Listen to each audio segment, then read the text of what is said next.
If you give up the idea that you will find somebody who can marry you, if you give up the idea that you will find somebody who has to provide for you, help you solve your problems, climb up the social ladder, give up all these material things, you will find love.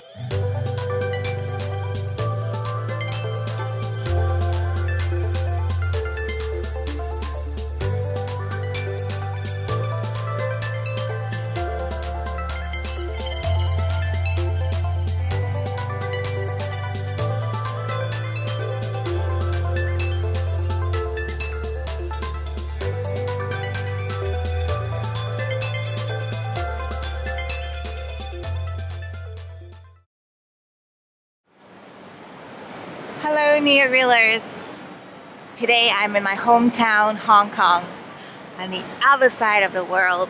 Petula and I connected about a year ago, but we never met. We connected over the internet. She's a scholar, she's a writer. She actually found herself to be an activist lately, almost not by choice. She's just one of those people that are so passionate of what she believes in. Petula is very free and very honest. We had such a deep conversation about the umbrella movement, which she was deeply involved in. She is such an icon in Hong Kong. She wrote a book called Wlaysewski Ho Sik Ying, 今年55歲. I'm Petula Ho, 55 years old. Enjoy my interview with Petula Ho Sik Ying.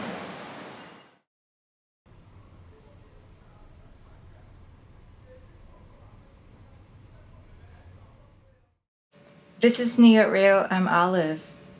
Today I'm in Hong Kong interviewing Petula Ho Sik Ying. Ho Sik Ying. I picked up her book right after I got off the airport and got off the airplane. And this is called 我係何適應，今年55歲. And I've been reading half of it last night, and I am so mesmerized by every chapter of it. Ho Sik Ying, you are the associate professor at University of Hong Kong in the Department of Social Work and Social Administration. You are a ballet dancer. You are a writer, a scholar, and artist. And I'm so humble in front of you, and I can't wait to have a conversation. Welcome to New York Real. Hi. Nice meeting you finally. Yes. In person. We were trying to meet up a year ago, but finally it happened. And Petula, tell us about what you're working on right now. Right now. Yesterday something huge happened. Yesterday, we, 4 of us, organized a protest march, silent protest march, to protect the autonomy of the university and to protest against the infringement of freedom of speech. It's definitely the first time in Hong Kong U's history where scholars, teachers wearing their academic gowns or a black gown, and then we'll walk all the way from here, the Centennial Campus, to the Sun Yat-sen steps in front of the library. And then we had also a 1-minute silence, and all through it was a silent march. And then actually many reporters asked me, so is there an official definition of why it has to be conducted in silence? And then I thought, is there one? There may be one, but there are so many ways we can interpret silence. I didn't really think too much about it, and then I thought, oh, maybe to me it's about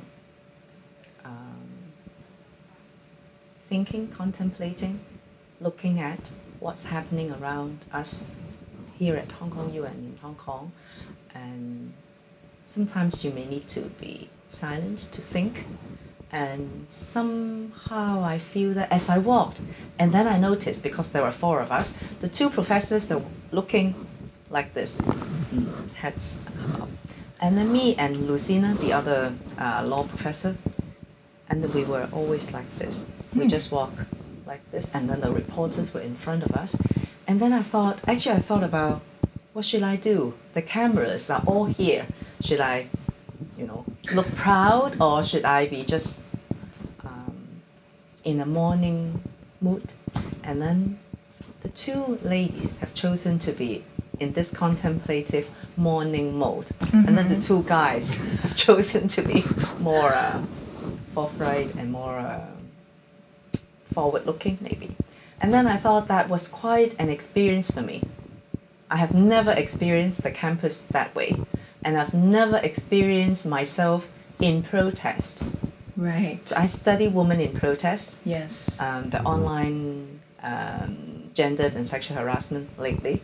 But then I am also what should I say? I have become an activist because of the umbrella movement. I've never been involved in any social movement other than the LGBTQ movement. It was. So this time I felt much more strongly. I am protesting with my whole body, my identity, my academic identity. I've put my academic credentials, my academic gown symbolizes that, and then I am going to put all this on the table and say, hey, this is not right, and when we will not suffer in silence anymore. So what would you like to see happen in the future? Ideally, if you were an idealist. I am an idealist. I think, of course, officially it's about asking the council chairman, this Dr. Leung, to explain the reasons for rejecting the university's selection committee's proposal to have Professor Johannes Chan as the Pro-Vice Chancellor, and why did they suddenly feel that they have the authority to dismiss even the Vice Chancellor and the whole selection committee's proposal. So of course we want him to explain, we want him to redress the problems involved. We don't want to see these unfair procedures happening to anybody, including Professor Chen and everyone in the community. But then of course we want them to review the structure. Why should the chief executive be the what is he called? The head of this university administration? I mean, of course, symbolically, he is the chief executive. He should be overlooking the university in some ways, but he should respect the university's autonomy, the university's practices. We do have a set of practices for governing how things should be done. So we question him. So we question senior management. We question the political forces behind this whole thing. We question the Hong Kong environment, Hong Kong politics, why it has degenerated to this terrible state. So I think when I walked with my academic gown and with 2,500 people together in this protest, I felt, oh my God, what am I going to do? But at least I'm not alone. For the first time in a long while, I feel I'm not alone in this protest. So I felt encouraged. And I can see and hear from your voice that this has come from within. And for viewers from all over the world, we have global New York Realers. Rewind back to the umbrella movement. Can you give us a little bit of background? Because everyone was watching the news. I mean, in New York too, like my friends, they're all asking me, hey, you're from Hong Kong, your hometown, like how is everyone doing there? So you witnessed the whole movement from the beginning. It was an accident. Really, it was an accident because I organized small group called the University of Democracy to come with 2-3 friends. So we are hoping to prepare ourselves and other Hong Kong citizens to face the challenges in democratic movements. So we want to organize lectures and do all that. So the topic of that night, it was September 26th. It was true love and true democracy, which is more difficult. So that was my favorite topic during the preparation for the umbrella movement. At that point, it was called Occupy Central. So I felt I must get myself prepared. I must equip my soul, equip my intellect, equip my whole being to face the challenge that Hong Kong people are facing. But then after that lecture, we heard from news that the student groups broke into the what we call the outside the government offices building. There was this 民主廣場, what is it called? Something like a square, just a square in front of the government offices building. And the students, after the strike, they suddenly climbed over the gate and broke in. And then, of course, it was an most alarming accident for the authorities. And then, so they're mobilizing people, say, come support us. And so I went with a few classmates and the speakers down to that place. And there, for the first time in my life, I have seen students protesting against tear gas with their umbrella. At that point, there is still nothing like the term umbrella movement, but because the police came to take control, and then the students wanted to guard this area, and so I was standing in front of something, what is it called, an embankment or whatever, it's just something higher up, and then I look at the students, they suddenly, when somebody shouted, the police is here, and then everybody quickly moved to that side, and when the police sprayed tear gas, then some opened the umbrella, and then they asked us for umbrellas. So we everyone donated their umbrellas. And Does it work? I don't know, but then it was just like, wow, the students, they were so spontaneous. And then I haven't seen this because I have never participated in any serious protest action in my life, except, those July 1st march and then all the, basic things that Hong Kong people do. I've never been an activist. But then after I witnessed that they're running back and forth like this, I couldn't leave them. Right. So I stayed all night. Because you're a teacher yourself. I couldn't leave. So that was the first night on the street, haven't slept at all, and then took the first MTR train back home. And then when I woke up, and then I thought, what will happen to them? And it was after that, I felt I need to know what's happening to them, what's happening to Hong Kong. I think that was the starting point of the whole thing. And then 2 days later, that was when we first wanted to go into the Tamer Park, because that was where we decided to have the Occupy Central movement in a most orderly fashion, as we initially imagined. Right. But when we arrived there was no, all the entrances were blocked by the government. Oh. And then, so people were so disappointed and so angry. We wanted to go into this Tamer Park. And why? Why can't we go in? And then people were just not knowing what to do.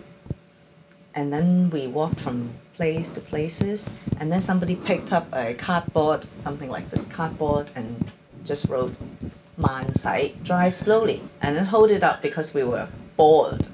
And then the drivers pressed their horn, and then some drivers did drive slowly. So we were to show support. We were so encouraged.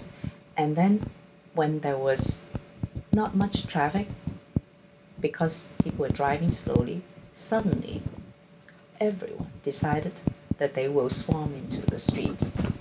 And then suddenly we we have occupied the flyover, the streets. It was, I think, the best moment in my life because I have never understood the term people, 人民. What is people? And then suddenly, wow!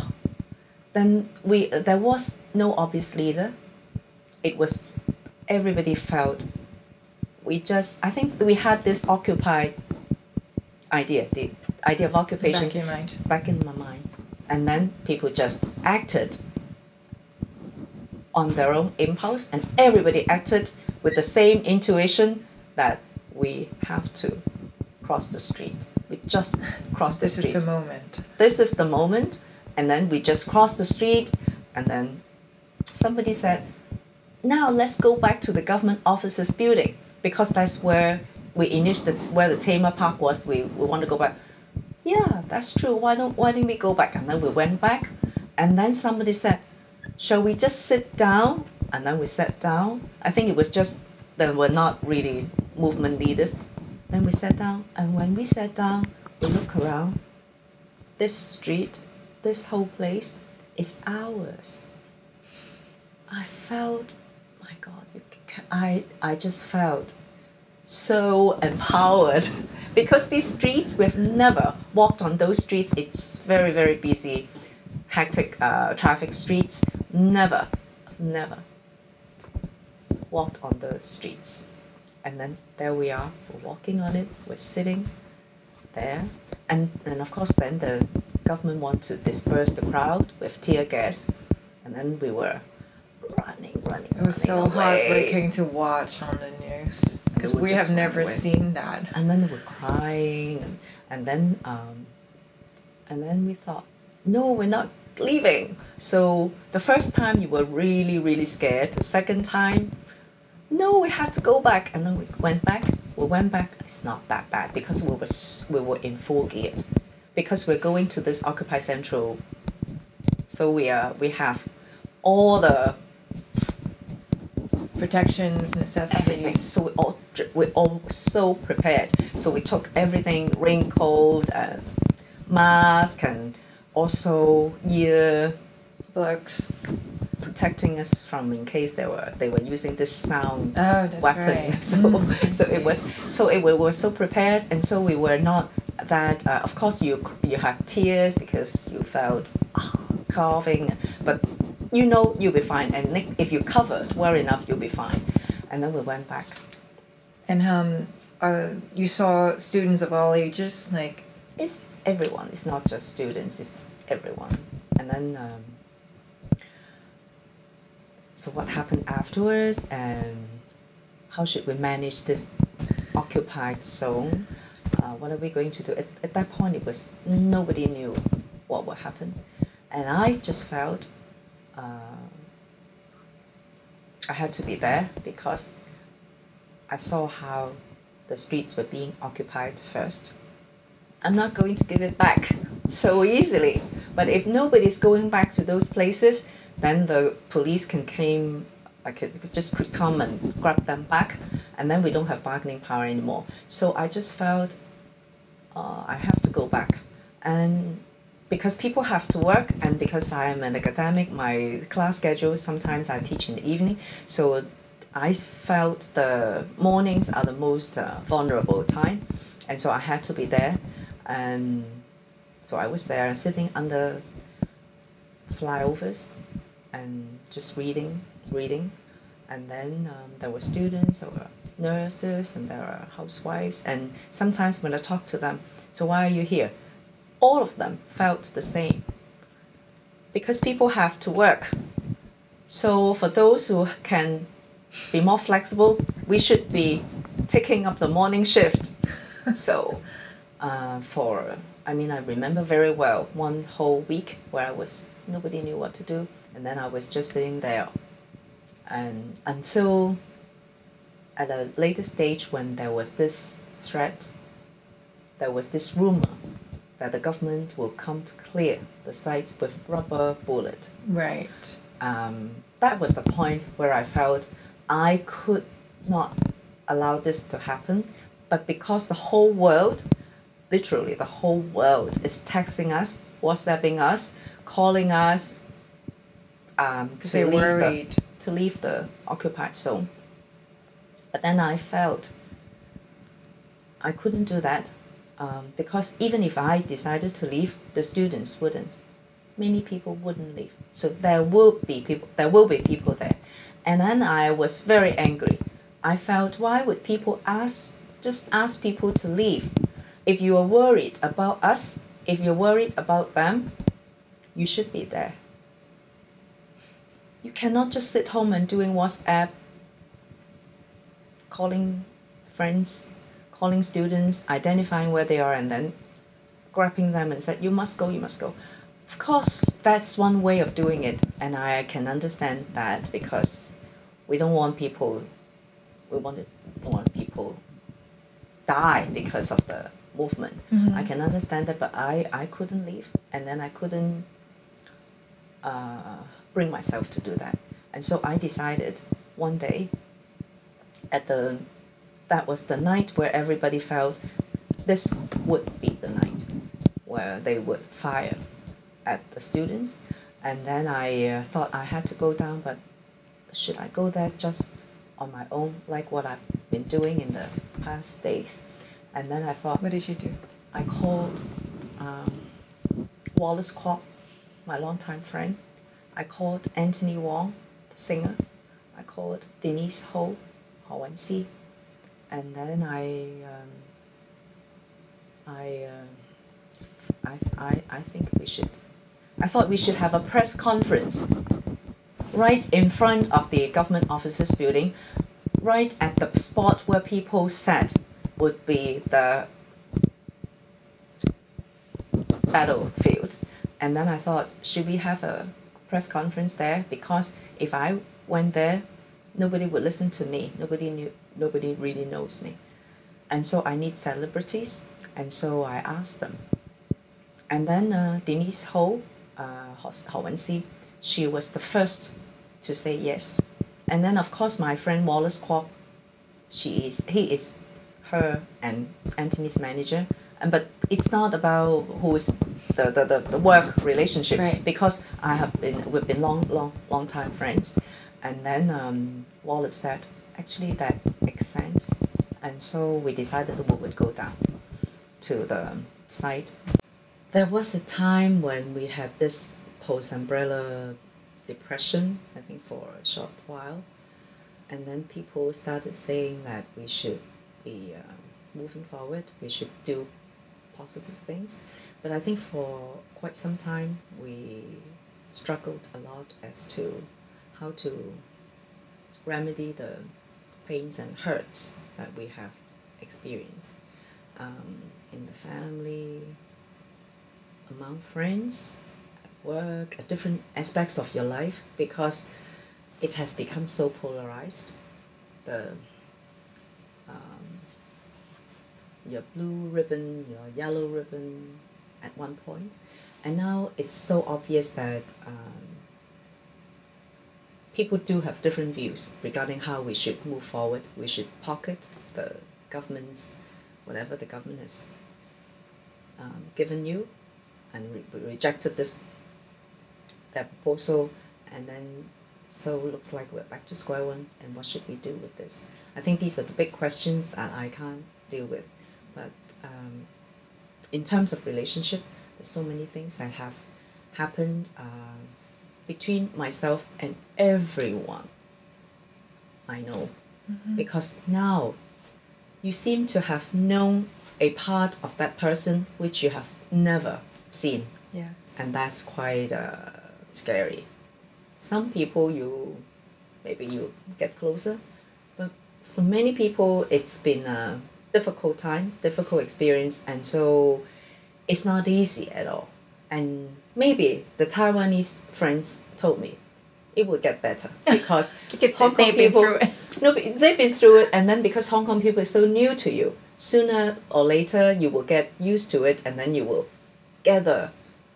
move very quickly. Like if a new incident happened, you would move really fast. That's very true. We have picked up that skill, but you will also let go of it faster. I still haven't really been trained that way, but I felt now at the moment I feel Hong Kong is no longer the same. It's really, we are really in the age of darkness. We have really entered a very difficult era. And then I feel so, I think not me, many people feel so pessimistic about our future. And everything that we've done, no matter, so it's been everybody's on the streets, 79 of occupation, and if that would not bring us anything concrete in terms of constitutional or policy changes, actual changes, then what can we do? So that was the question. But then I felt it's not really about whether the things that we do will be useful or not. It's really about my dignity as a person, our dignity as Hong Kong people, and it's really about whether you will just be willing to be slapped on your face and still bow with your head bowed down. I think that's my concern. And so I feel like I'm going through every day in this, some people said, you have this persecution anxiety, as one colleague commented on me, because you imagined that people are not treating you fairly. That may be true because I do see a lot of these things happening, not just between Hong Kong people and Hong Kong government. I see it at the university. I see it at every levels of society, that there's so much unfairness because people feel that I don't have to put up with this pretense that this is a decent society. I don't have to. I know that some kind of authoritarian mentality, mood, attitude is here, and you have to face it. And so I don't know, I just feel that people have become more, what's the word? Outrageous, more honest about the bad things that They can be more direct. they can They will speak up. they can be more direct about the pro-establishment view, because that's the majority view. They are trying to tell us that you are a minority. So who's the boss? So I feel this attitude is getting more prevalent, and I'm a bit bothered because having gone through the umbrella movement, I felt it even more strongly that I have to be vigilant of these unfair practices, of these kind of mentality, of this encroaching authoritarian, sometimes fascist culture. So I feel I have to do more. And so when things happening at Hong Kong, you get so explicitly violent, I feel I have to do something. And so it really hasn't been a easy time. But you also have new friends, people whom I used to look down upon, because I'm that kind of person is very prejudiced. Oh, I don't like him. That kind of, oh, he's not my type. She's not cool. So I used to have this attitude, but I have changed quite a bit. Wow. Changed quite a bit because people whom I think are cool and my type, they turn out to be quite disappointing. But people whom I don't like, I work with them now very closely, because we don't have to convince each other that things have to be done. If there is something happening, say now we got this WhatsApp, something's happening in one corner, even if we don't contact each other, when we arrive there, we will run into each other. I think that's the comradeship. It's almost like everyone just went through this experience together, almost like it's surreal. It's like a psychedelic experience, and then you come back out knowing each other in a deeper level.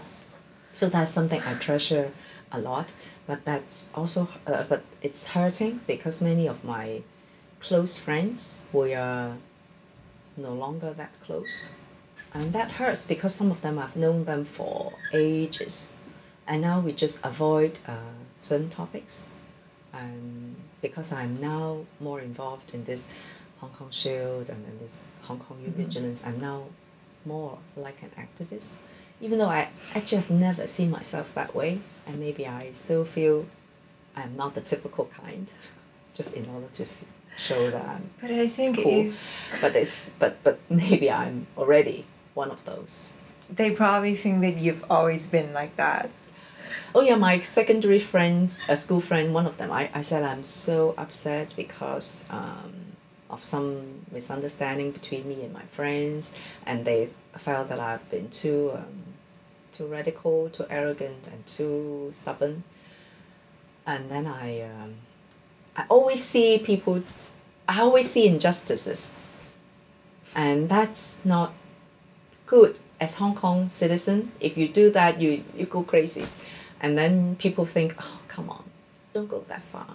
And then my secondary friend, school friend, I still remember Catherine telling me, don't worry, you have always been like this. You've been like this since Animal Farm, because we studied Animal Farm. Since you read the book, together. Since Animal Farm. Since you read the book in class, then we know who you are. You have always been like this, and maybe that's has to do with my family background, family history, and my school experience, as you have I like probably that. noticed. In the book, you mention your personal life. You actually start the first chapter talking about your relationships and sex life, and then go back to your family and everything else. And I like that you insert the dates like 1989, Tiananmen Square, September 11th. I see all these social changes and things happening around you. What was it like growing up as Petula Ho? When did you have your English name? Oh, I had my English name when I first entered my secondary school, Singapore School MT, that you have to be given a name, and then I was given Sylvia. And you didn't like it? I didn't like it. And then when I was younger, I was called Alice in the family because my brother said, oh, Alice in the Wonderland. So maybe that's the only name that he knew. And then I didn't know, so I sought help from a friend who was, secondary school, maybe Form 4. So I asked him to give me a list. And then he gave me a long list. And then I saw this Petula. Because I knew Petula Clark, Kiss Me Goodbye, I thought, that's cool. And then I've chosen that name, and then when I started doing my PhD, I was at the University of Essex in the UK, and then I decided, I saw people introducing themselves with very different names, very difficult to pronounce too. Right. And there, at that moment, I decided that I would not use my English name anymore. That was the point. I changed back to my Chinese name, and then Ho Sik Ying, and then Sik Ying. So that's how I started to introduce myself, and from then onwards, people know me after my I think I started PhD in 1993 or something. So after that, people who know me would always call me by my Chinese name. I think that's my anti-colonial stand. I felt I actually don't need a Christian name. I actually like my Chinese name very much, especially after I have classmates from all over the world. And so when I explain what is Sik style, form, and Ying, it's difficult to explain, and then I said it's the process when water become ice, and then freezing process, and then they said your name is so beautiful. So because poetic. you live in a if you come from the Nordic countries, then you know snow, ice, melting. So you're freezing in style. Yeah, freezing in style, and then my name is about change. It's about changes in forms. I have form. Aristotle, I have form, I have process, I have everything. And then I suddenly felt I have new meaning. I attach new meaning to my Chinese name. I've always liked it, but it's kind of androgynous and a bit unusual. But And then after I have used my Chinese name to travel around the world, I have a lot of positive feedback about this name, and then now you love it. I love it, and so the name of my book is I Am Ho Sik Ying. I'm 55. I think that's the most direct and unpretentious description of this memoir. I'm just going to tell people who I am as a 50-year-old woman, what it is like to be single, to come from this lower middle class background, to climb up the social ladder through education, and to receive colonial education and struggle so hard to find an identity, and struggled so hard to, in relationships, in intimate relationships, to come to the point where I feel that I'm okay. That's quite a long struggle. And I think if there is one thing I can contribute to this world, I think that's my story. Yes. If nothing else, then I it's my haven't story. heard anything else. You have this, you're like an icon in Hong Kong. You can talk about sex, you can talk about feminism, you can talk about homosexuality and anything in between in media, and you made short films. You want to tell us which one to pay attention to, which one to watch? Oh, my films are not distributed in the normal ways, so I really don't know how to Maybe you share. have screening. I always have screening. That's how I share my knowledge with other people. It was just because I had an injury that year. I fell on an icy ground in Sapporo, and so I broke my wrist. And then I had a funding to research on Hong Kong sea lice, middle-aged Women. And then I thought I shouldn't waste my time. If I cannot write, if I cannot type, but there are still things I can do with this project. And since I've been taping my interviews all along, why can't I just also film them? And so I managed to hire a research assistant fresh from the School of Creative Media, and she said she had made films for her homework, for her class, for her teachers on a middle-aged woman, her aunt, and so we decided that we'll explore how to use audiovisual methods as a way of research, and so she carried the camera, and then I interviewed like what you interviewed your mother in one of them. My mother. I interviewed all the middle-aged women, and then I have never done anything. I thought, okay, let's do just talking head. That's cool. But then I show the first draft of a film, and people said it's so boring. And then I thought, okay, then I have to do other things. So step by step, we ventured to do different things, and then first it was just 5-minute short films, and then we developed into a longer film. So I have feature-length films, and then I have many 40-50 short films. Everyone I interview, I make a short film about that person. And then sometimes if they don't want this to be shown in public, then I just give them as a souvenir. But sometimes if they allow me to show, then I will use it for teaching. I teach qualitative research, so I use this to show there are so many ways to do qualitative studies. And then when I use them for knowledge exchange. So, Sik Ying, I haven't really used my Chinese name. I 許上司. I think 許, 上 is like above, up. C is thinking, 思想. And in primary school, people used to make fun of me because 許上司, it sounded like seafood. So I never really used it, but I understand that it's actually a very special thing that we have two names. And then your name is so cool, right? It's so unusual because very, I have never met a woman who would use this song. Okay. And it's definitely a very moralistic thing, you can say, because it's all about things above, going up. You're right. It was from a Bible verse because my parents are Christian. So it's Where about it's from? thinking about sinim suaminixi. Yeah.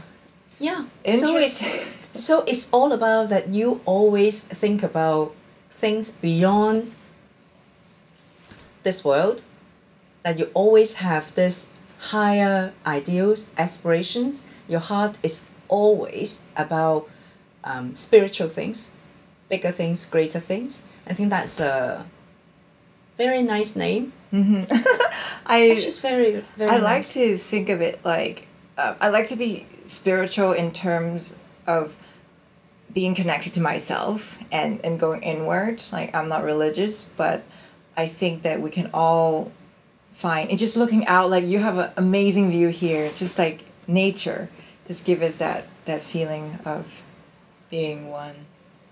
Oh, I'm not the kind of person who loves nature. You're not. In a sense, that there are this type of people who really is environmentalist and. But then, as I grow older, I feel that there is no therapy better than nature, because I struggled a lot in my life over many things, relationships, survival, and all that. Now that I seem to be more established, but then my retirement is approaching, and so I feel like I want an extension and I need to apply for a full professorship, which I've never thought about doing in the past 14 years as an associate professor, but now I have to do it and learn the language to present my achievements and show I'm an internationally renowned scholar with leadership in gender, sexuality, and that. So that was tough. And sometimes my secondary school friends and many friends feel that I'm quite restless. I actually am, because I don't want to waste time. I'm very concerned about my own projects. I always feel there's so many things that I want to do, so many things I like to do. So I'm quite, I had a very hectic life. But recently I just feel that nature has the kind of things that I need that is not available elsewhere. And every day at 11 to 11:15 we'll be doing our mini Tai Chi with our colleagues from the Tai Chi. It's called 八段錦. It's a mini version, it's not real one, but we've been doing it for I think 1-2 years every day. And then 5 minutes, what is it called? 打坐, something like a meditation for 5 minutes. So every day, as far as possible, unless there are meetings, I'll be doing that, because we are in this indoor area with central heating control. But then that is the balcony, little bit of empty space where we can smell fresh air. And then, most importantly, is this mountain. Yeah. I always look up, or I don't look up enough, but once in a while, at least every day for 50 minutes, I'm looking up the sky, because you have to do this. Oh, So you're facing this way. Yeah, we'll look up the skies and do things. I think that's the most calming thing that I can do in the life that I'm leading, and the kind of struggle that I'm in as a Hong Kong citizen. And still, at least, This is a lot of green for Hong Kong. Hong Kong is a big place for hiking, but as city girls, we don't make good use of those things. But actually, Hong Kong there are a lot of nice trees and stuff. Just like New Yorkers don't go enough. Yeah. Why are we talking about nature? I never thought I would be talking about nature. Anyway. Wow. So that leads us to the next topic in your book. You you're known for having a very special relationship for over 20 years with a partner who is gay. And I started to understand when I was reading the book that it is beyond friendship. It is, I mean, at points I was so mad for you. Like, oh, how could you do that? But I can also see that over the years, like, you were so important to one another, and it's something that not everybody has experienced. You were there for one another throughout the whole time. Mm-hmm. So it's quite, I think it's, I struggled a lot as to whether I should write this story, but I know I had to do it. It's like a desire in me, and then some people question. He is also well-known person. So what have I done to him by writing about him? I love that you consulted. I consulted if him. He wants to have his name changed. Yeah, I consulted him, but then I felt that is really my tribute to our relationship. I think if anyone can write about my relationship with him or her this way, it will be really a most important recognition or validation of our history, of what has happened between us, and the beauty of the whole thing. Even though, of course, there are places, there are unpleasant experiences, there are unpleasant moments, and sometimes I may also try to put in a little bit of revenge. So maybe, and I must admit that there is also that bit there, but on the whole, I understand very well for every sentence that I write. I understand the thoughts, the considerations I have behind, and I have thought through it many times whether this should be presented. Why there are there better ways to present that fact or that feeling. So I feel I'm still very happy that I've done this. I don't know how he feel about that. He would never say anything about it. And that's okay. That's okay. That's okay. I like that his answer to you was, I also wrote about you, and I didn't ask you if you mind if your name if I quote what you say or something. And I thought, oh, you actually have the mutual respect in your own way. In my own way, yeah, in our own way. And then, of course, I felt, so what have I been doing? And I thought, if after I've written this book, if he would find an opportunity to write about his response, or write me a note, or send me some flowers on one of my book launches, I thought, oh, that will be what I really, really want. I think so. I understand a lot of women who have suffered in relationships. Sometimes it's so silly, but I can acknowledge this desire within me. So with everything that I've done, maybe I'm still trying to initiate a response from him. And then my friends would tease me and say, look, you haven't, Maybe he's watching this. but but I feel like, on the other hand, you are complete by yourself. But then the is it a more naive part, like something about a more romantic part of you would put the little seed there? I don't know. I just feel no matter how mature, controlled, and cool, whatever, calm person I want to project my image of myself as a woman, I think deep down inside, I always have this insecurity. I always have this bit of pain with me. And then I'm going to validate this for all women, that it's okay. I think I will be like this. I will live with this little bit of pain, suffering, and memory until I die. And that's okay. I don't have to let go. Please don't ask me to forget and let go, because maybe that's something I want to preserve. Because without that something, I would never be who I am.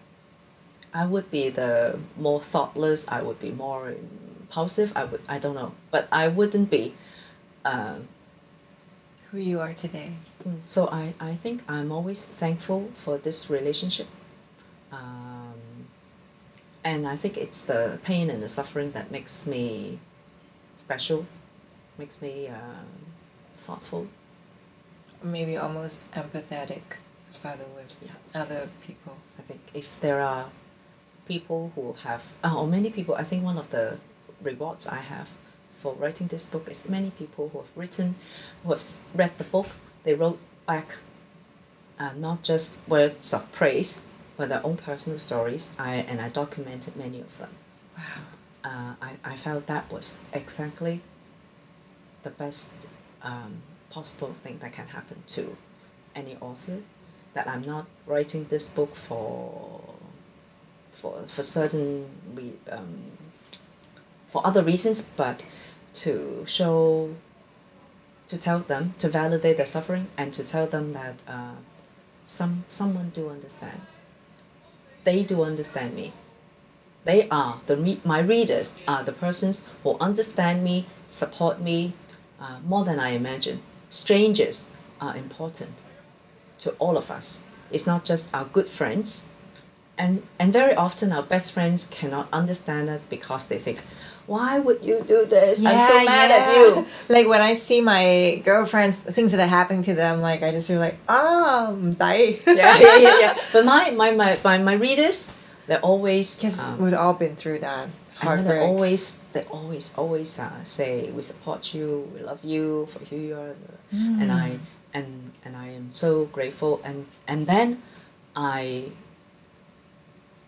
come to understand that all of my life, the volunteer work that I've done, the social movement work that I've done, my academic work, my artwork, everything that I've done is for strangers whom I know would understand me and whom I want to send this message to, that you are not alone, and I do know you exist.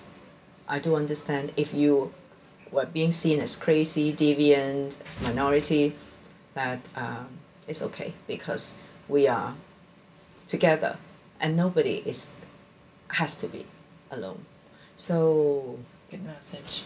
So I think that's what my life is about. That's what my volunteer work and my scholarship, I think, what is it about? If it's just for impact factors, is it just about citations, or is it just about being internationally famous? After all, how famous can you be as an ordinary person, scholar? But anyway, we have to just pretend that we are big. And then I think the small things that we do, I think are important. And I do want people to know small is beautiful. Small things that we do, the small thoughts we have about other people are things that will make the world different. They count. They count. And I knew that your book was originally written in English. Will you have it be published in English in the future? I have. First, when I negotiated with the publisher, that was the deal. It has to be both English and Chinese. And the publisher said, because Chinese books sell better, that you should first have this done. And because even after the contract was signed, there were internal arguments within their board about me and my book.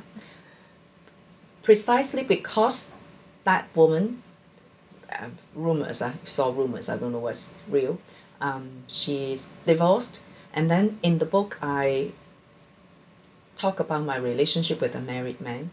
And she felt that was so immoral, and she couldn't take it, and she felt this book shouldn't be published. But we have already, very mature in our discussion.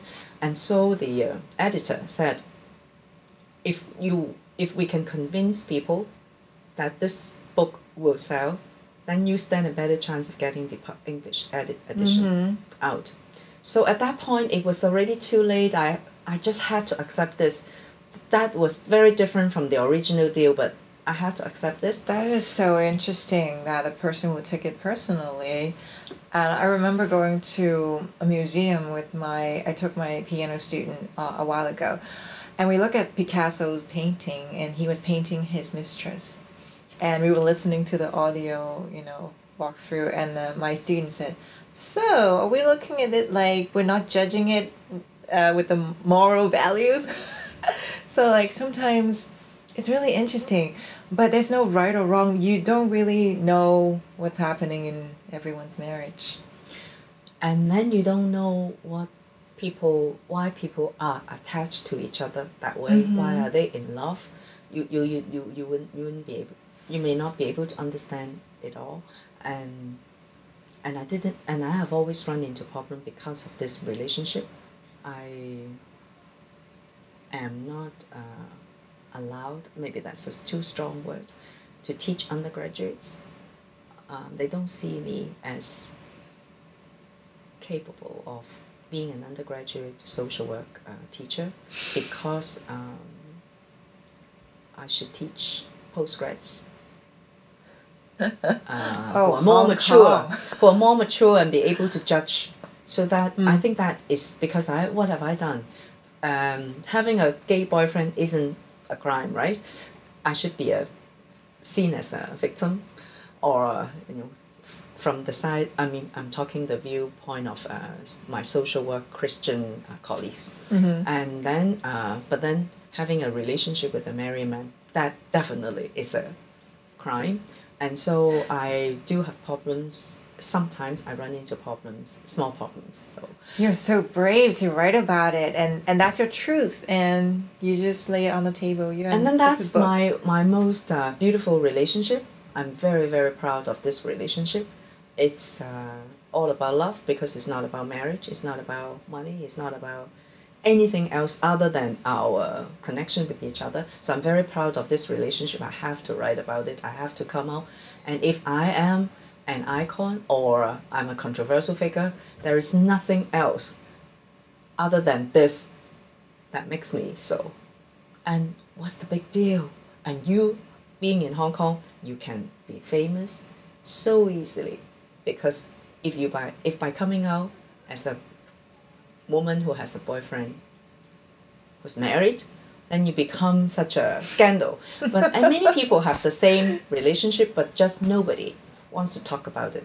And then I make it explicit. I never lie about this. I think that's my problem, and that's also how I become famous. I mean, this is not easy to talk about, but and also in Hong Kong, because I was born and raised here, and I know there are limitations, and there's something in the air, some pressure that everyone follows a certain way to live. And like I told you last year when I visited Hong Kong, I was doing some outreach for my mentor and friend Cindy Gallup.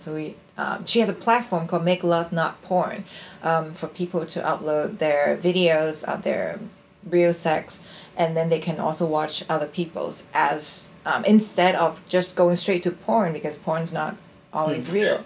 And when I talk to my friends in Hong Kong, they just turn and then they change the topic. Is it easier to write about sex and relationship than to talk about it? I talk about it, I write about it. I don't feel embarrassed about it, because that's my life. It's just so much a part of me. I don't feel that I have to be brave to do this. I don't know why I don't feel it that way, but that's so me. I just feel that's the way it is. Why should I have to? I just don't know why I have to be apologetic about it. It's so brilliant. It's so great. I mean, the first time I read about I think sex was when you were talking about the only time you feel totally relaxed is when you're making love. People don't talk like that. People just hide the fact that they even have a body. They're so scared of their bodies. That's my real rest. When I can be myself, like the little girl that I used to be, I can be so vulnerable, so naive, and so whatever. I can be whatever. So I really think important, very important part of my life. And I think I must let other women know that it's possible to have multiple orgasms. It is possible to feel pleasurable, and this pleasure that we have experienced, the limited pleasure that we think we have, is so small a part of what we are capable of having. I don't mean I am an expert in multiple orgasm, not at all. I have a few experiences, but it's exactly because I have just a very few experiences of those moments, and those moments just open up my eyes.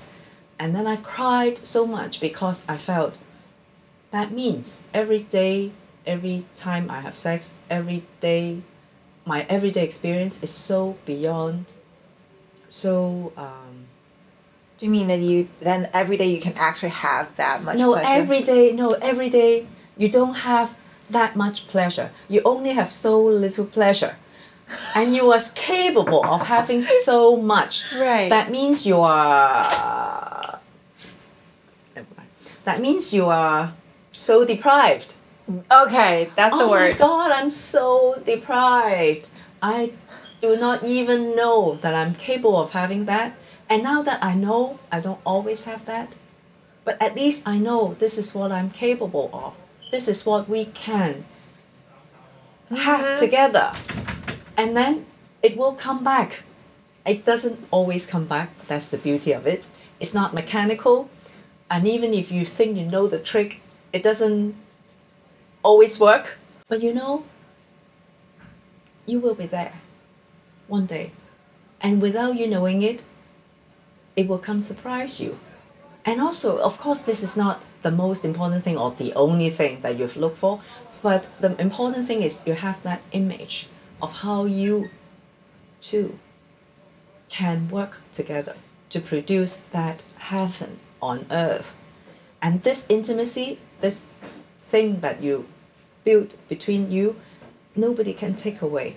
And even when things don't go the right way, this image of you both being happy together will always warm your heart, and you can always get back that moment somehow along the way. So I feel the confidence, the connection we have with each other will always be there because we have these good moments. And it's not just sex, of course, but there's so many moments that you know all the differences between you both is not that important because you have experienced that emotional, physical, intellectual intimacy, which nobody can replace. You have that trust. You have that trust, and then you share that eternal moment. I think that's important. I think that every woman should not give up. I'm not saying that you Don't give up. You should pursue it, or I don't have the course, the crash course for you. I don't have that. And there is no handbook. Everyone has to develop. That's the their beauty own of sex. That's the creativity ways. part. But then you should know that you are capable of things more than you know. And we should be more willing to venture, to take adventure, to experiment, and to have hope. Yeah. And be okay to talk about it. Like it's just like eating, like food. Good food. Nice food. So Sik Ying, the 3 questions that I always ask my guests. The first question is, if you are to Google Hangout, FaceTime, or Skype with a 20-year-old Sik Ying, what would you say to her? Wow.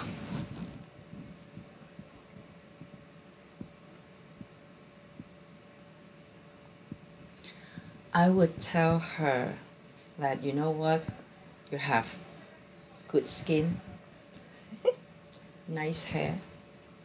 You are not the typical beautiful girl. but you really should treasure this, because you would never know how good your skin is at this point, because very soon all these beauty, youth will go away, and you are much more beautiful than you think. I always thought I was the ugly duck. Ugly duckling. Never the. I don't have double eyelid. I thought that was an. Oh, no. And then I felt I'm not the. Really, I'm not the beauty queen. I'm not beautiful at all. And then I thought maybe that's why I become. That's why I study well. Maybe that's the reason. But You don't spend time in front of the mirror. yeah, but then looking back, oh my God, my skin's so bad now. But No. I know how I was when I was 20. Mm-hmm. My God, that's so nice. But we just spend all the time picking out what we don't like, right? All the insecurities. And even, of course, even now, I don't have all the beauty that I desire, but my skin, I think, is bad. But then I know it's not really bad. It was because I have already been given a lot of, I have very good background. So Good genes. yeah, so it's not that bad, but it's interesting. So maybe my skin is the best part of me. And then I always feel, oh, you're so not good enough. So I think I would tell my 20-year-old comrade that just treasure it and feel beautiful. You don't have to feel yourself an ugly duck. I just noticed you now don't have bangs anymore. That was because of the umbrella movement. Oh yeah? Yeah, because I have this, because I don't want people to see my wrinkles. So it has always been like this, and then much shorter. But I had to give a lecture, open air. And then I thought, every time in the open air, this fringe, Yeah. just don't stay. Line up. Sik Ying, can you give us some tips on health, wealth, love, and happiness, these 4 areas of life?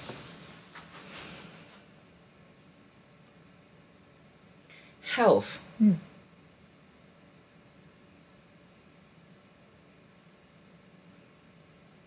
I do this 八段錦, and then I do ballet, Tai Chi, mini Tai Chi, and then I do ballet. That's too little. So I'm not doing very well. I should. If I have to develop one more, I used to swim. I have been swimming long time, especially since my PhD. I've been swimming because every day sitting in front of the computer is not doing you well. So I was in London that year, especially. That was. So I went to this St. John Wood's swimming pool, and then when I was at Harvard, I always want to live besides a swimming pool. I think maybe if I have more time, I'll go back to swim. So being more active. Being more active. I think I use my brain too much, and I must work. Must use my body, and that's why I have done ballet for now maybe 10 years. So I really feel that's the only time where I can focus on my body. You music. passed grade 7, right? Yeah, I failed my grade 8. Oh my God! So grade I have to. I'm working on it. I hope to take the exam, and at least you will. I will. I definitely want to, and then of course, everyone should have different interests, and some should be physical, using your body. That's my only. I'm not good with managing health, so Staying active is good. stay active and then just do your best. So wealth. Wealth.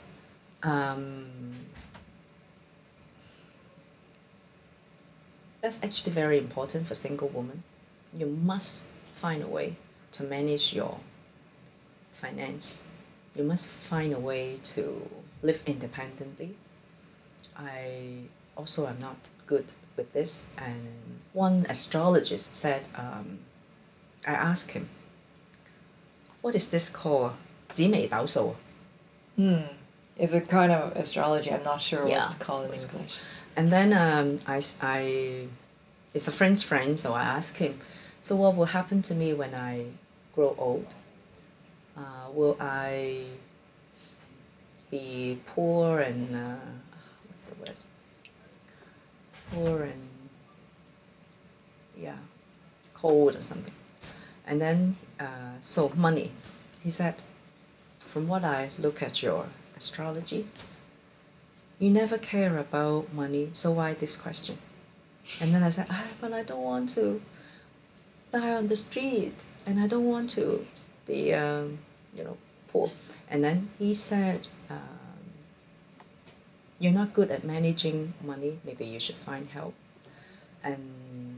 But you will always have friends eating with you.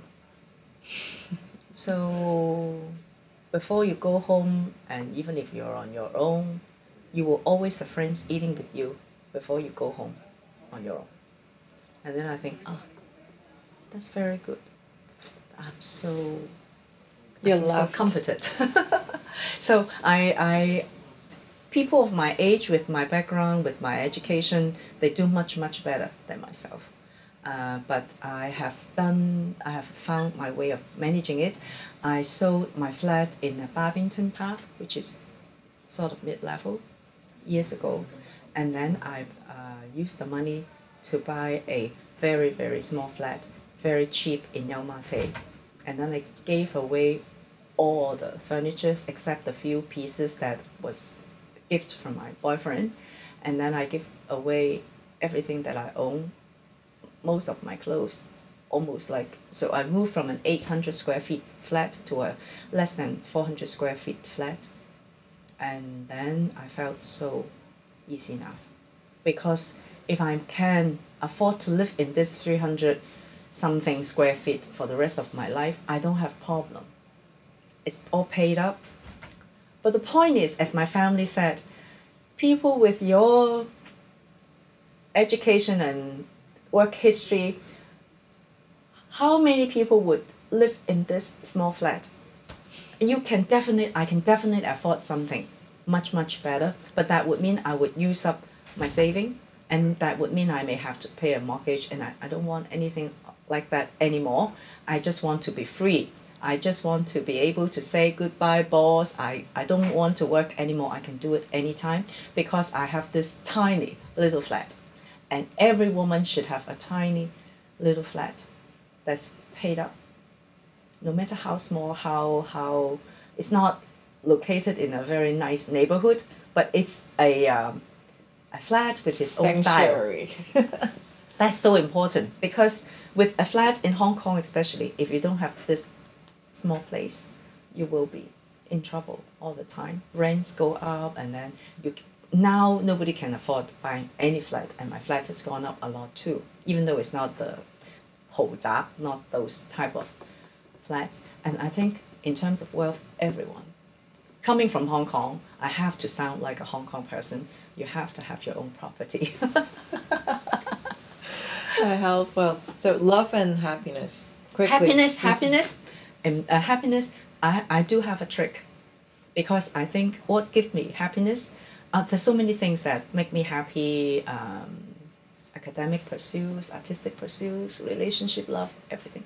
But there are things that you need on an everyday level, something that you can grasp very easily and concretely, and then you'll be happy. That is new clothes. If your boyfriend has dumped you, if your boss is not nice to you, you had a really bad day, but if you see a new dress that is so much, that is so your style, or that you have always wanted to be, that wonderful woman you are, and that dress will heal you. Always work. No matter what situation you are in, even though you don't want to eat, you're in pain or whatever. When I see a new dress, I see my future. I see my possible self. I see how I can be different, and I know I look much better now with this new dress. It was like you stepping into that being. Yeah.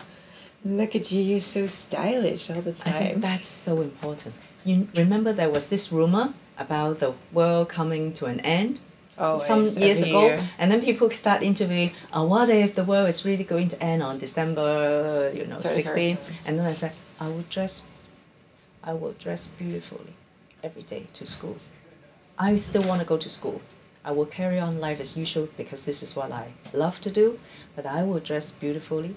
I give up all my old clothes, except those I really, really like, and then new clothes every day. Because with a new dress, you really become a new person. You feel differently about your body, you walk around, people look at you differently, and then you suddenly see new things, and then you have just better mood. I think that is so important. It's confidence too. It's so important.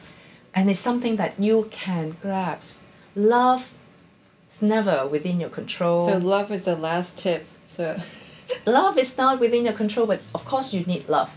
And how can you get love? Everyone, I think, can have love if you give up marriage.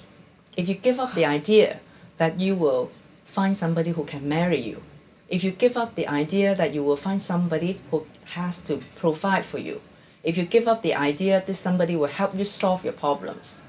If you give up the idea this somebody will help you climb up the social ladder. If you give up all these material things, you will find love. Because then you can love. There's so many people whom you can love. And you will know there's so many people who love you. But they just cannot marry you, be your everyday companion. They cannot solve your problems. They cannot be there when you're in crisis. They don't have the resources to maybe give you the life you want. But if you give up all this, then all you need and all you want is just love. You will have it. You will find it. What a refreshing point of view. But because we expectation that people have. Because you are not looking for love. All of our life, we're looking for somebody who can solve our problems, who can take care of us, so that you can just have the kind of life you want. I have given up that idea, fortunately, because I've had these painful experiences. And then I know what I want from my boyfriend, from my partner, is this understanding, this connection, this intimacy. That to me is heaven. So he doesn't have to do anything for me. Of course, it will be nice if he's rich, if he's if he's handsome. He give me. If he's a white horse guy, 白馬王子, prince, Prince Charming, it will be nice, but he doesn't have to be any of those. We just have to share that connection. And if I'm not asking that person to marry me, I have so many potential candidates.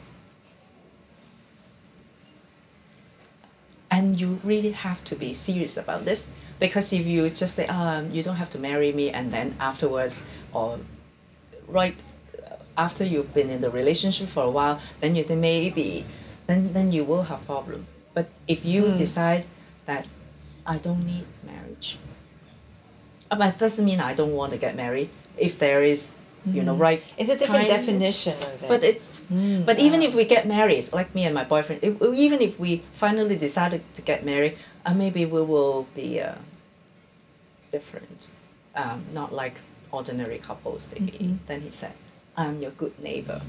maybe. So it's just very difficult to say about marriage. It's something that will always be at the back of any woman's mind. Even though I said I don't need marriage, even at the moment of saying this, I know that's not true. Not true in the sense I always have this image about a possible life. I think that's the meaning of marriage. Okay, last question quickly, because Sik Ying, I know you have a press conference to go to, you know. What is your favorite memory of Hong Kong? When we first occupied the streets, when thousands and thousands of Hong Kong people decided that they will take to the street and then they occupied the streets. Never seen anything like this.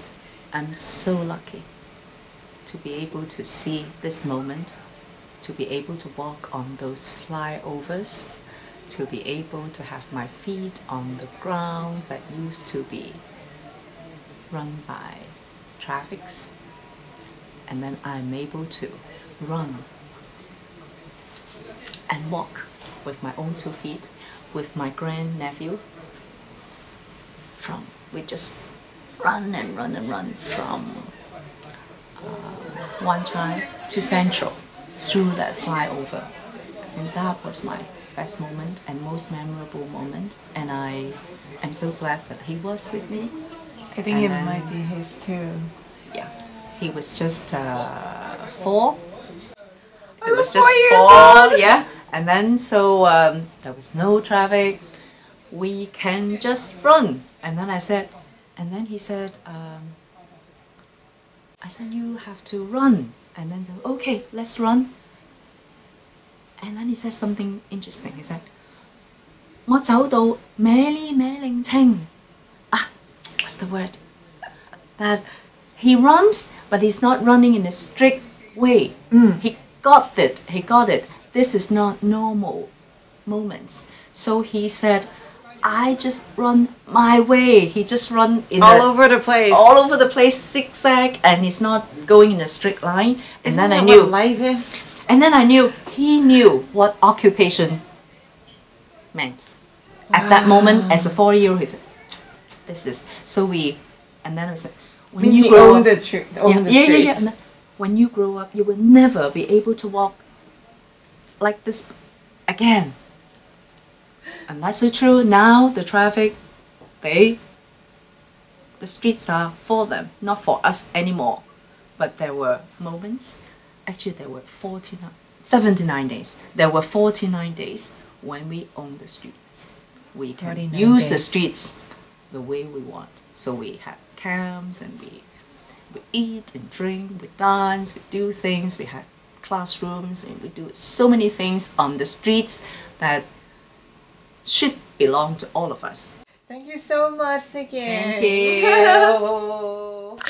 What a conversation. Thank you. I'm going to walk you to your press conference room. Okay, thank you.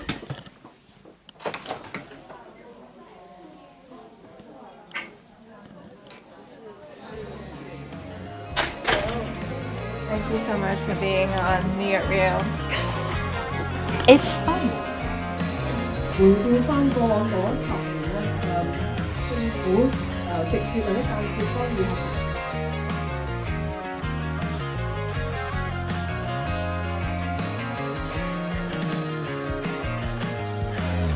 You're looking for